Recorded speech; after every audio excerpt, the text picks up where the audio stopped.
It's June now and my little secret garden is really coming into its own.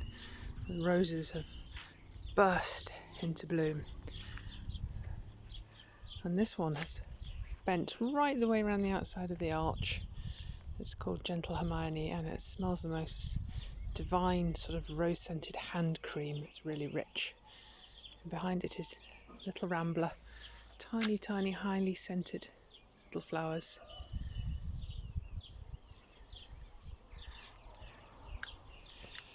And then the bed full of peonies and roses. This is Gertrude Jekyll. Very, very strongly scented, classic scent of rose.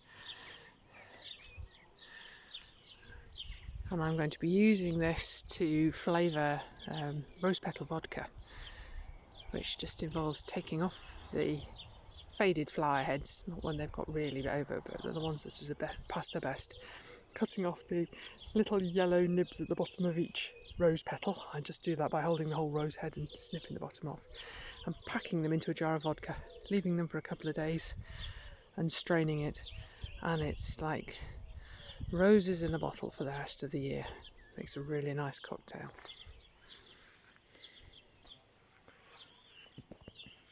This is Buttercup. Almost like a lily in its loose petals and the way that it just flops over. It has these lovely long branches. The alliums are over now. They were a lovely deep purple, but they've now got these really interesting seed heads. Mix in beautifully with the roses. And this has been my best year yet for my peony Shirley Temple because it hasn't rained. Every other year it seems to get battered by the rain and to rot a bit, but this year they've been absolutely wonderful. And then round the corner, this rose is the Shepherdess. Another almost sherbety scented rose. Roses have such different scents. They're all their own unique, particular scent. And it's really filled out with the jasmine, and the honeysuckle buds are coming, reaching for the sky in these great big hooks. And we've been sitting out here in the evening on the bench, watching the swifts wheeling overhead. I've been coming out and doing my meditation here sometimes as well. It's a lovely, lovely space to be in. And my little washing up bowl pond in the bottom. It's getting a bit low on water now. It needs topping up, but I'm struggling because the water butts are all empty and I don't want to put tap water in. So again, I'm really hoping for rain tonight. I had my first go at willow weaving recently, and this is a dragonfly which I've hung from the bottom of the plum tree. And the plum tree itself is absolutely weighed down with huge, great clusters of plums. So I'm really hopeful for the harvest this year. This bed under the kitchen window has really suffered with the heat. As you can see, the teasing Georgia rose in the corner the blooms are only lasting a day or so before they're just fried in this heat. I'm going to have to deadhead that later today. I have got as far as clearing out this bed from all the old wallflowers that had finished. I've watered it incredibly well and mulched it with some compost. But these little plants that I put in, little alyssums that I grew from seed, which is the white flower you can see, are wilting in the heat, so they're going to need a lot of watering again tonight until they can establish their roots. And one of my jobs, soon I hope, or maybe delegate this to somebody else, is have a really good sweep and weed around here, because the blackbirds have been having a field day pulling all the worms out of that compost and spreading it everywhere.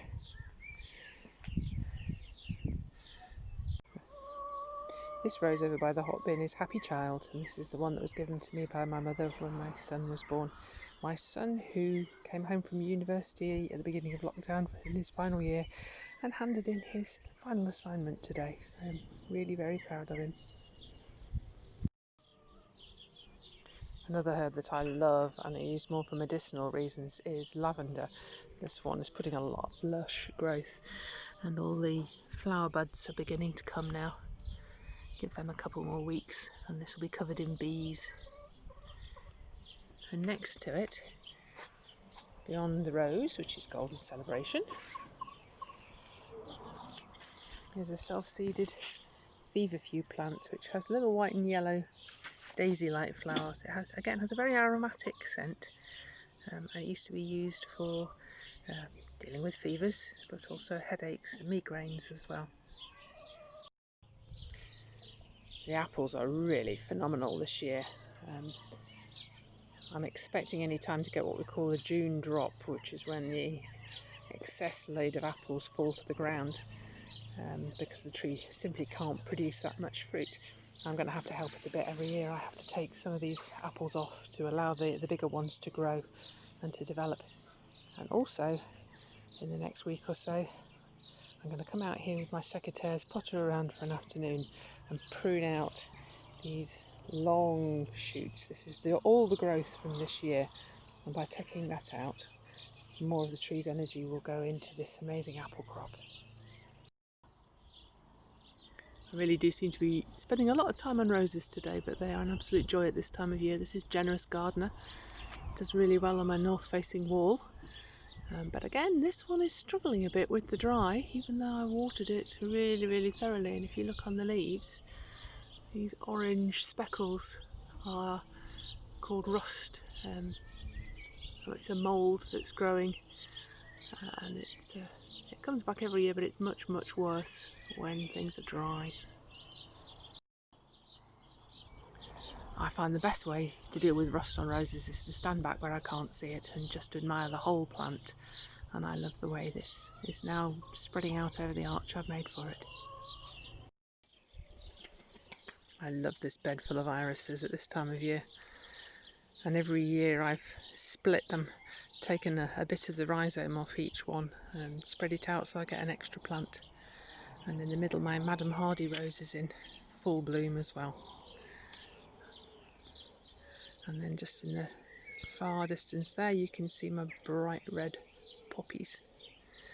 And round to this side, in a big tub, is my Josterberry, which again is laden with fruit. Lots of small green berries swelling, so I'm having to make sure that those are really, really well watered so that they will continue to get bigger and juicier. And spilling over the front of the flower bed is my hyssop, which before too long will be an absolute mass of deep blue flowers. This is one of the herbs that appears in the Bible, very strongly aromatic. And behind it, I can't remember what these irises are, and an Allium Christopheri, which always looks a little space-agey. And my tumbling Tom tomatoes are now in bloom.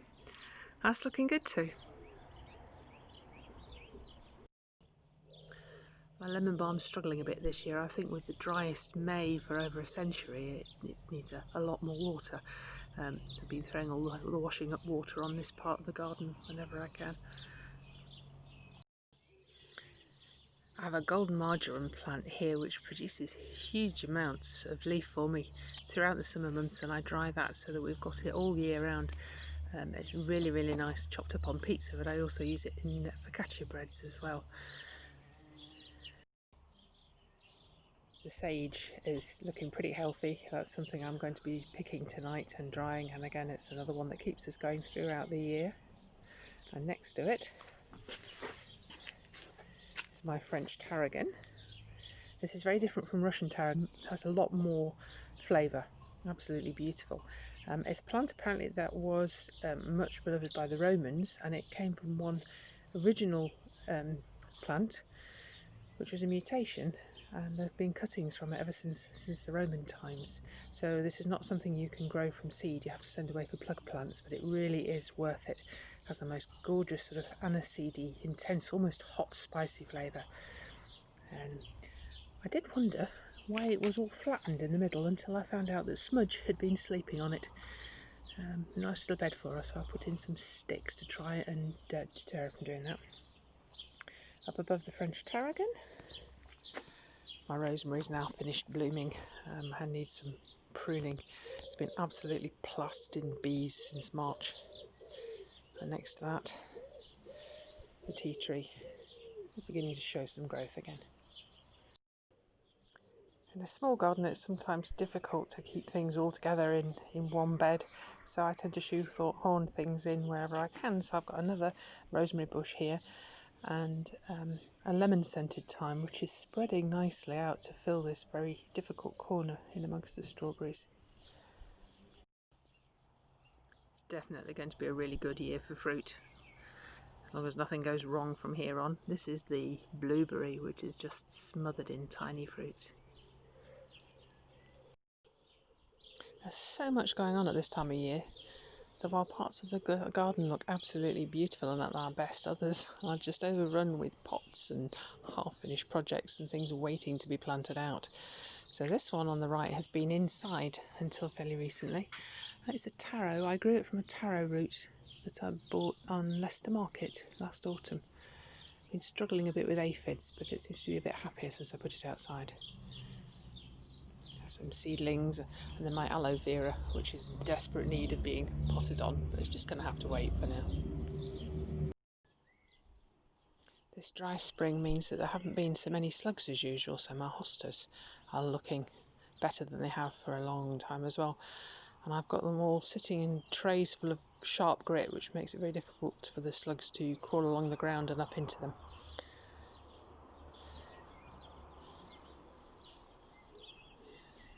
Another rose, Margaret Merrill this time. And my agapanthus are looking really lush. Looking forward to the beautiful blue of those later on in the year. I think the most exciting thing at the moment has to be these globe artichokes. I've already taken one off, the main big one, and so some of these side shoots should grow now and start producing a bit more. They're delicious. And this is my other veg bed. Not the most beautiful, more netting covering the Swedes and leeks against leek moth. And at the back they are planted out. Lots and lots of my little parsnip seedlings. They don't usually like being disturbed, so what I did was I had a big steel peg and I whacked it into the ground with a big long hole for each one so that it's got a hole to follow down. And hopefully then I'll get nice straight roots instead of lots of forks. And this is the Triffid corner, where the rhubarb is just taking over the universe, and the Jerusalem artichokes are growing very, very fast. They'll probably be about 6 feet tall by the time they've finished. And then I have my thyme bed, which came, I think, from one tiny little pot, probably cost me 50p originally, maybe about 10 years ago. And every year I have to cut it back. It's just finished flowering. Again, something that the bees really, really love. And you can see here some of the spent flower heads, as well as those beautiful little purple flowers. And the rest of the plant I've just trimmed all the flowers back, so I should get some new growth soon, and then later on in the summer I will cut and dry that as well. I also have chives, and again these are struggling a bit with the dry, but they've not really been a priority for the water at the moment, so I'm hoping for some rain soon so they'll be a lot more lush. So these flowers are just going past. Just coming around the corner here. I have somebody guarding my garlic plants. It's been a really, really beautiful, hot, sunny week, and I've spent as much time as I possibly can in the garden. And it always amazes me that when I'm inside and things are getting difficult, I can feel utterly, utterly exhausted. But when I come outside, I just potter from one job to another, and I feel invigorated. And I can keep going so much longer. I'm so much physically stronger. And this area of the garden I've done a lot on the last couple of weeks, planting out. So I said before, this time of year there's a huge amount to do of all the seeds that I planted need looking after and watering and watering and watering. So it's a huge relief once I've got them in the ground, and I don't have to worry about them quite so much. I don't have that horrible feeling of having put a lot of effort into a seedling and then leaving it for a few days and it dies. So this bed is now full of, what have I got? Tomatoes and some French beans and courgettes, squashes, runner beans, and then behind them, this is my garlic crop that I planted back in October and is doing really, really well. And behind that I have netting over the onions, not so much for the onion's sake, but I planted some kale and sprouts around the edges as well. And without that netting they would be destroyed by the cabbage white butterflies. More evidence of half-finished jobs. This is something I'm going to have to come back to. As I've planted things out, the focus has been on getting those plants out where they need to be. So I've just made a huge pile of old plant pots that I then need to sort out and put away. But that's something I can do even if it rains. It's not so much fun. And then round into the greenhouse again, which has transformed since I last showed it to you. It's really lush. The tomatoes have taken off. My chilies are getting really tall. Hello, Smudge. Not so much in the way of little pots now. There's some lettuce there. I try to plant some every couple of weeks, so I've always got some new lettuce coming through. Still a few chilies at the back that I haven't managed to get into pots yet. I might do, or they might end up having to go in the compost. And then on this side, more chilies and the pomegranate and lemongrass, which I took from supermarket lemongrass and just stuck the bottom where there's the basil root plate, the solid bit at the bottom. I cut a little bit off that to make it raw, put it in some compost, and they've been there all winter. I thought they died, and actually 3 of the 4 of them have sprouted now. And here in my second washing up bowl pond, it's also desperately needing some water. It's looking quite lush too, and I have some tiny little bulrushes. Last year this produced yellow irises, so I'm looking forward to that again. I left some of the longer grass around the edge of the washing line, and they've flowered as well. These lovely feathery little tufts. Wasn't sure if anything was going to happen to these pots. I had calla lilies in them last summer, which I bought from supermarket.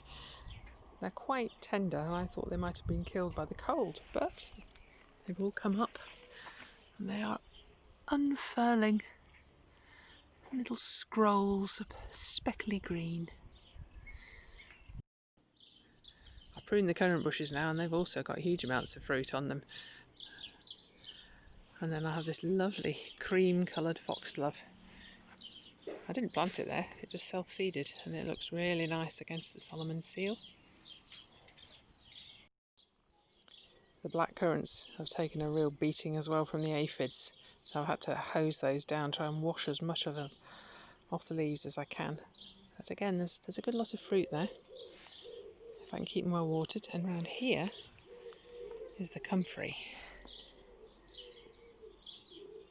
covered in bees. I'm going to be making plant food from this soon.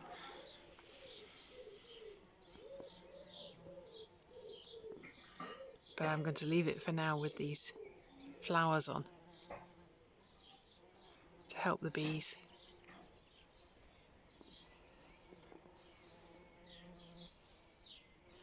It's just alive with them. And the raspberry beds are also a magnet for bees and cats apparently. These ones here have already set the fruit, tiny little green knobbles.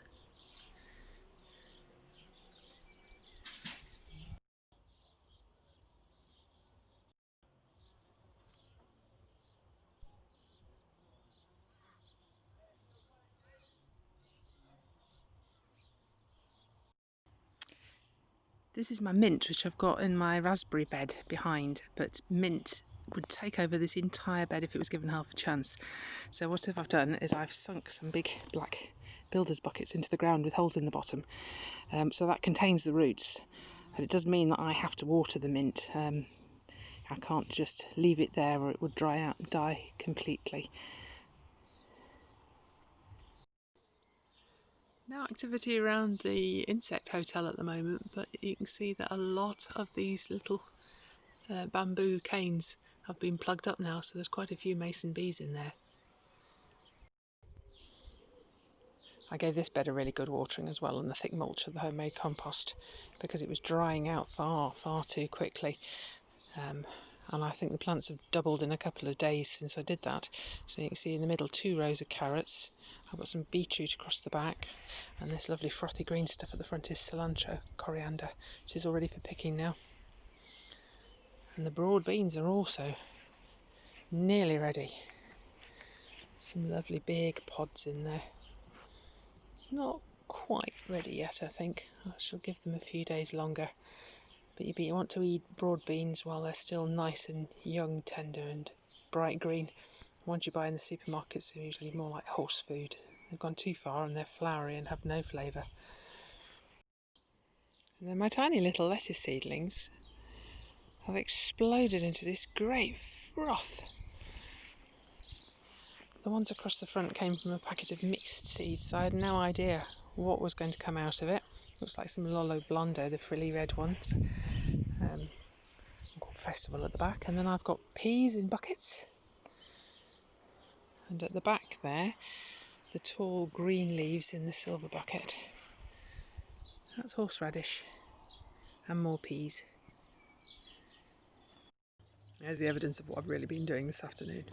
Been wonderful. Lying in the hammock with a good book. Big mug of water. And that's my garden at the beginning of June.